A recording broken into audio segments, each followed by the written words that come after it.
سبق پھر پڑھ صداقت کا، عدالت کا، شجاعت کا.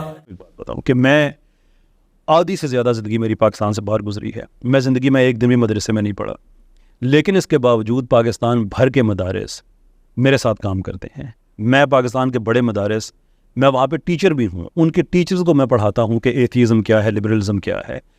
What is the difference? مجھے وہ ایکسیپٹ کیوں کرتے ہیں؟ اس لیے کہ آپ نے ان کے اختلافی موضوعات نہیں ڈسکس کیے. ایک دن میں نہیں وہ برداشت کریں گے. یہی میں سمجھتا ہوں کہ سلوشن، کہ اگر میں یہ سمجھتا ہوں کہ ہمارے جو روایت کی حفاظت ہے ہمارے مدارس نے 1857 کے بعد بڑی اچھی کی ہے. اگر ہمارے ایمان بچے ہیں تو ہمارے مدارس کا بہت بڑا اس میں کلیدی کردار ہے. اختلافات اپنی جگہ پہ، بہتری گنجائش ہے. میں کیا کر سکتا ہوں کہ اب میں اپنے مدرسے کو جہاں پہ دیکھتا ہوں کہ اسے ہیلپ کی ضرورت ہے تو میں وہاں آ کے اس رنگ کو میں فل کر دوں. مجھے وہ اس لیے ایکسیپٹ کرتے ہیں کہ میں کبھی ان سے دوری نہیں لے کے جاتا. میں سمجھتا ہوں کہ ہم اکٹھے کام کر سکتے ہیں اور وہ مجھے ایکسیپٹ کرتے ہیں. میں وہاں پہ جا کے دین کی خدمت میں جس طرح سے میں کر سکتا ہوں اپنے طور پہ میں کرتا ہوں. ایشو میرا یہ ہے کہ پاکستان میں، اور میرا ایک کرائٹیرین بھی ہے، میرا آپ سے جتنی باتوں پہ اتفاق ہے وہ میں کر ہی نہیں رہا. میرا آپ سے اتفاق زیادہ باتوں پہ ہے، لیکن جو آپ اختلاف وہ بھی دور ہو گیا جب میں نے کلیریفائی کر دیا. دو چار چیزیں ہم اور کروائیں. بالکل. ایک تو یہ کہ دیکھیں میرا یہ کرائٹیرین ہے کہ اگر آپ اسلام کا کام کر رہے ہیں تو آپ کے مقابلے میں وہ لوگ نظر آنے چاہیے جو سسٹمیٹکلی اسلام کے خلاف کمپین کر رہے ہیں. وہ سیکولرزم کی صورت میں ہو سکتا ہے، وہ سائنٹزم کی صورت میں ہو سکتا ہے، وہ لبرلزم کی صورت میں ہو سکتا ہے، سوشلزم کی صورت میں ہو سکتا ہے. لیکن اگر آپ کے مقابلے میں صرف اسلام کے علماء ہی آپ کے فکری مخالفین کے طور پہ نظر آتے ہیں تو میری یہ اسیسمنٹ ہے کہ شاید آپ اسلام کی خدمت اس طرح سے نہیں کر پا رہے جس طرح سے آپ سے مراد میں آپ کوئی بھی فکر کہ آپ پھر شاید وہ کام نہیں کر رہے جو آپ کر سکتے ہیں. وہ یہی وجہ ہے کہ میرے پاکستان میں جتنے بھی میں پاکستانی اسکالرز میں بات نہیں کرتا. میں نے صرف ایک ہی ویڈیو تنقیدی بنائی، وہ میں نے آپ پہ ہی بنائی ہے، باقی میں نے کسی اسکالر پہ نہیں بنائی. اچھا، میرے پہ بنائی ہے انو بشما والے، اس میں بھی بات. اچھا وہ بھی بڑے زیادہ احترام کے ساتھ کہ میری یہ اسیسمنٹ تھی کہ شاید آپ کے پاس کچھ چیز میں نے سنا تھا، میں نے دیکھی نہیں ہے. چلے میں اس پہ بھی آپ کا میں ویو بھی سے لیتا ہوں. ڈونٹ یو تھنک کہ آپ بہت زیادہ اسلام کے لیے کر سکتے ہیں اگر آپ مدارس کو ساتھ لے کے چلیں؟ کیونکہ مجھے پتا ہے کہ ہمارے مدارس کے اندر بیٹھے ہوئے لوگ بھی اپنے بزرگوں کی ان کتابوں کو ڈس اون کر کے آگے بڑھنے کے لیے تیار ہیں، لیکن جب آپ انہیں چیلنج کرتے ہیں تو ہر آدمی ڈیفینس میں چلا جاتا ہے. بڑی پکی بات ہے. ٹھیک ہے، آپ کسی کے باپ نے قتل کیا ہے، وہ سے کہیں تمہارا باپ قاتل ہے تو وہ دفاع تو کرے گا آگے سے. تو ڈونٹ یو تھنک کہ الٹرنیٹیو روٹ بہتر ہے کہ آپ سب کو ملا کے ساتھ چلیں؟ دیکھیں یہ جو آپ کی خواہش ہے نا جی، میں 100% اس کا احترام کرتا ہوں، کاش ایسا ہی ہو سکتا. لیکن پریکٹیکلی یہ ہے کہ سب سے پہلے میں اپنے والے سے کلیریفائی کر دوں کہ جن ٹاپکس کی آپ بات کر رہے ہیں نا، معذرت کے ساتھ ان ٹاپکس پہ صرف میری ہی ویڈیوز ہیں، کسی عالم دین کی ویڈیوز نہیں ہے. ایتھیزم کے اوپر میری درجنوں ویڈیوز ہیں، کیونکہ میری ایک فیلڈ بھی ہے، میکینیکل انجینئر ہوں میں.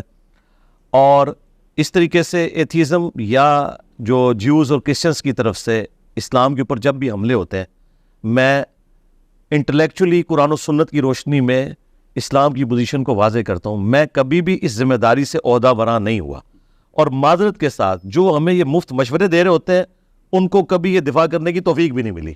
مثلاً ابھی دھروو راٹھی جو سب سے بڑا یوٹیوبر ہے اس وقت سب کانٹیننٹ میں، اتنی ویورشپ کسی کی نہیں ہے. اس نے اسلام کے حوالے سے ایک پکچر پیش کی، میں نے اس کا ریبٹل کیا، ایک چیز کا جواب میں نے قرآن و سنت سے دیا. انشاءاللہ تعالیٰ مجھے امید ہے کہ دوبارہ وہ اس ٹاپک کو ہاتھ نہیں ڈالے گا، ریلیجن کے ٹاپک کو، اس حوالے سے، کیونکہ اسے پتا ہے کہ میں ریبٹل کروں گا. جو علماء ہمیں مشورہ دے رہے تھے ان میں سے تو کسی بندے نے بھی آ کے سامنے جواب نہیں دیا. لہٰذا یہ جو اس چیز کا سہارا لیتے ہیں کہ شاید میں اختلافی موضوعات کو ڈسکس کرتے ہوئے ان چیزوں کو اوور لک کر رہا ہوں، ناٹ ایٹ آل. میں ہر ٹاپک پہ بولتا ہوں. سنی شیعہ کنفلکٹ پہ اس درار کو میں نے فل کیا، وہابی ورسز حنفیت میں نے آ کے فل کیا، ورنہ تو ایک دوسرے کے پیچھے نماز نہیں پڑھتے تھے. اب آ جائیں آپ وہ والی جو باتیں کر رہے تھے فرقہ واریت کے پوائنٹ آف ویو سے. مسئلہ یہ کہ آپ نے جتنی بیماریاں گنوائی ہیں ان میں سب سے بڑی بیماری ہے فرقہ واریت. فرقہ واریت کے اوپر لیکچرز کون سے مدرسے میں ہوتے ہیں جس میں یہ بتایا جاتا ہے کہ ان فرقوں کا بانی کون ہے اور کس نے مسلمانوں کی جمعیت کو توڑا؟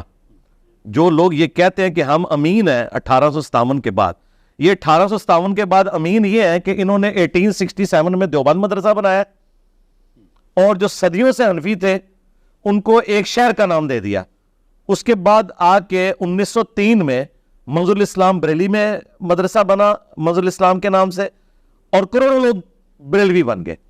اور اسی دوران ملکہ وکٹوریا سے وہابیوں نے اپنے آپ کو اہل حدیث ڈکلیئر کروایا, جو آج تک ان کے لیے گالی بنی ہوئی ہے. یہ امین. تو ہم سے زیادہ کوئی نہیں جانتا, کیونکہ وہ بھی کیا دن تھے, ہم بھی ایک جن تھے.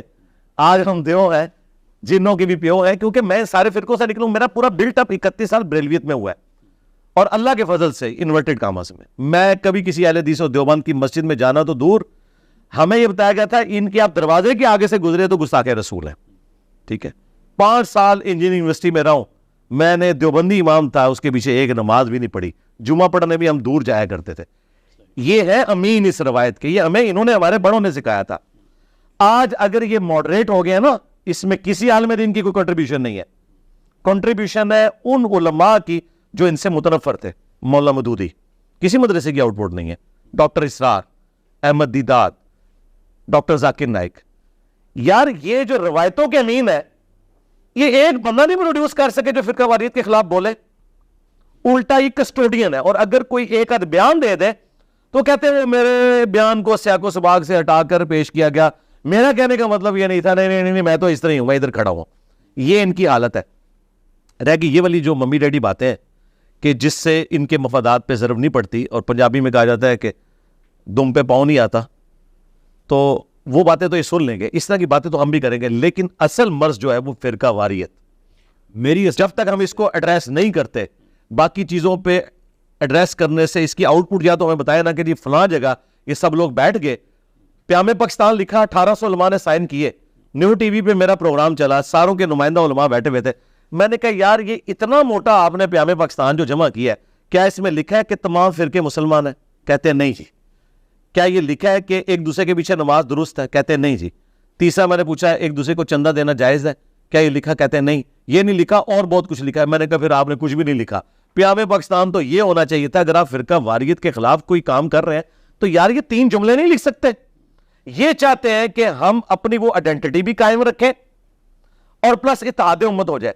اس طرح کا اتحاد امت کبھی نہیں ہونا. تعالوا الی کلمۃ سواء بیننا و بینکم, اس کامن ٹرم کے اوپر جب نہیں آتے, جب آپ نے ڈکلیئر کیا کہ قرآن بخاری مسلم ہماری کتابیں ہیں, تو سرکار جو پھر قرآن بخاری مسلم میں لکھا ہوا ہے, اگر کوئی سنی اس سے غداری کرتا ہے, وہ یہ نہیں کہہ سکتا کہ میں اہل سنت کی روایت کا امین ہوں.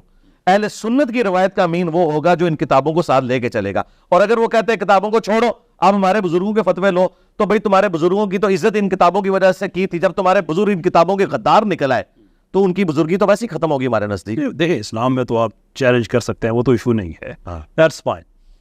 اس میں فالو اپ کئی کوشچنس بنتے ہیں, لیکن مجھے لگتا ہے ہم اپنے ٹاپک سے ہٹ جائیں گے جو سیکولرزم اور اس طرح کی جو ہم نے باتیں شروع کی تھی. So let's get back to that. آپ نے اپنی ایک ریسنٹ پوڈ کاسٹ میں کہا کہ لوگوں کو ہم یہ نہیں بتا سکتے کہ جناح تو ایک سیکولر پاکستان بنا رہے تھے. کیوں آپ کو لگتا ہے کہ وہ سیکولر پاکستان؟ تو چلے آپ بتا دیں.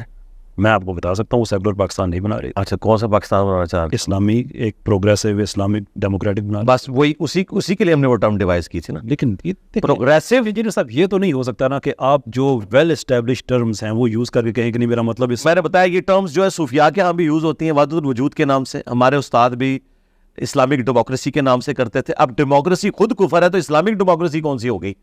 تو یہ ٹرمز ہیں نا. تو جب میں اسے کلیریفائی کر رہا ہوں کہ کیا محمد علی جناح نے پاکستان کو وہ والی نظریاتی ریاست بنایا تھا جو ہمارے علماء کلیم کر رہے ہیں؟ یہ علماء تو اس ریاست کے خلاف تھے. علماء اچھا اب دوسری طرف آ جائے. اس وقت اسلامک ریولوشن کے امین آل اوور دا ورلڈ جو پرسنالٹی تھی نا مسلمانوں کی, وہ مولانا مودودی تھے. ٹھیک ہے, صحیح, جنہوں نے 1941 میں جماعت اسلامی بنائی. اخوان المسلمون اور باقی سب لوگ پوری دنیا میں وہ سب کچھ ان سے مستعار لیتے ہیں. تو مولانا مودودی جناح صاحب کے بارے میں اور پاکستان کے بننے کے بارے میں جو کچھ اپنی کتابوں میں لکھ کے گئے ہیں وہ وہی ہے جو ہم کہہ رہے ہیں. وہ ان سب لوگوں کو یہ سمجھتے تھے کہ یہ اس ٹرو ایسن کے اوپر یہ ان کے معاملات نہیں چل رہے. اسی لیے جب قرارداد مقاصد پاس ہوئی ہے نا, اس دن مودودی صاحب نے کہا تھا آج ریاست پاکستان نے کلمہ پڑھ لیا ہے. ٹھیک ہے, اس سے پہلے انہیں بھی پتا تھا, اور اسی وجہ سے شروع میں وہ مخالفت بھی کر رہے تھے پاکستان بننے کی. اس کی وجہ یہ تھی, ورنہ اگر یہ اسلامی خلافت پاکستانیہ بن رہی ہوتی تو مودودی صاحب اس کو سپورٹ کرتے. میں نے اس پوائنٹ آف ویو سے بات کی تھی کہ وہ ایک پروگریسو ڈیموکریسی بالکل یہ چاہتے تھے. ڈیموکریٹکس تھی نا یہ ریاست. علماء کے نزدیک تو ڈیموکریسی کفر ہے, تو میرا مقدمہ مان لیا کہ محمد علی جناح نے وہ ریاست نہیں بنائی ہے جو یہ چاہتے تھے, کیونکہ ڈیموکریسی کو تو یہ کفر سمجھتے ہیں. چلے پہلے ہم جس چیز پہ اگریمنٹ ہے وہ کر لیتے ہیں کہ آپ یہ سمجھتے ہیں کہ قائد اعظم نے سیکولر پاکستان نہیں بنایا تھا؟ جو سیکولر کی جو آپ یعنی جو وہ والی ڈیفینیشن کر رہے ہیں تو ظاہر ہے وہ تو نہیں ہے. تو دیکھیں نا, آپ کی اس گفتگو کے بعد سوشل میڈیا پہ آپ کے کلپس چلے ہیں جس پہ کچھ لوگوں نے اعتراض کیا. جواب میں جو یہاں پہ سوشلسٹ سیکولر طبقہ ہے انہوں نے قائد اعظم کا حلف نامہ اس کی پکچر وہاں پہ لگا دی کہ دیکھو یہ تو سارا سیکولر پاکستان. اور اس آئیڈیا کو انڈورسمنٹ کہاں سے مل رہی ہے؟ انجینئر محمد علی مرزا سے مل رہی ہے. حالانکہ اگر ہم صرف اس پرسپیکٹو کو دیکھیں کہ 1940 سے لے کر 1947 تک جو الیکشن ہو گئے ہیں وہ 1945-46 میں ہوئے ہیں, دسمبر جنوری میں. کوئی آدمی تھوڑے سے کامن سینس کے ساتھ کیا امیجن کر سکتا ہے کہ گھر گھر کمپین ہو رہی تھی, گلی گلی جلسے ہو رہے تھے, پاکستان کا آئیڈیا لوگوں کو سمجھایا جا رہا تھا, تو وہ لوگ یہ کرتے تھے کہ کسی کے دروازے پہ دستک دی, اس نے دروازہ کھولا, صاحب خانہ نے اسے کہا کہ ہم ایک سیکولر پاکستان بنانا چاہ رہے ہیں اور آپ کی ہمیں سپورٹ کی. نہیں, ناٹ ایٹ آل. پاکستان کا مطلب کیا, لا الہ الا اللہ, یہ نعرہ یوز کیا گیا ہے, اس میں کوئی شک نہیں ہے. اور اس کے علاوہ قائد اعظم کی 90 اسپیچز کا تو میں نے انالیسس کیا ہے کہ وہ بڑے کلیئر تھے کہ کوئی سیکولر پاکستان نہیں بننے جا رہا, یہ ایک اسلامی فلاحی ریاست بننے جا رہی ہے جس میں باقیوں کو بھی اجازت ہوگی. باقیوں کو مطلب کس چیز کی؟ غیر مسلموں کو تو شرعی طور پہ تو اجازت ہے. دیکھ لیں پھر کیا ہو رہا ہے ادھر. اگر جرم ہوا تو اس کا مطلب یہ تو دیکھیے وہ تو ایک جرم ہے نا. اور ہم اسے جرم کیوں کہتے ہیں؟ اس لیے کہ ہمیں جناح کے پاکستان کا کلیئر آئیڈیا ہے. جب اس پریکٹس کو ہم اس کے اگینسٹ بس یہ چیز ہو جائے تو پھر مسئلہ ختم, میرا اور آپ کا جھگڑا ختم. میں ہے بالکل تو جرم ہے. ٹھیک ہے, لیکن میں پھر وہی آؤں گا کہ جو اسلامک ریاست کے یا خلافت کے کسٹوڈین ہیں نا, ان کے نزدیک جو پاکستان انہوں نے محمد علی جناح نے بنایا تھا پروگریسو ڈیموکریٹک ویلیوز کے اوپر, وہ تو اسے کفر سمجھتے ہیں. دیکھیں اگر آپ مودودی یہ کاش ان کو نہیں, مودودی صاحب کی نہیں, مودودی صاحب تو اب چلے گئے اللہ کے پاس, جو اس وقت دنیا میں موجود ہے علماء. میں ایک غلط فہمی دور کرنا چاہتا ہوں کہ یہ جو بات آپ نے کہی ہے بہت سے لوگ ہمارے اس سیکولر طبقے میں بھی کہتے ہیں کہ مودودی صاحب تو اس کو نہیں ٹھیک سمجھتے تھے.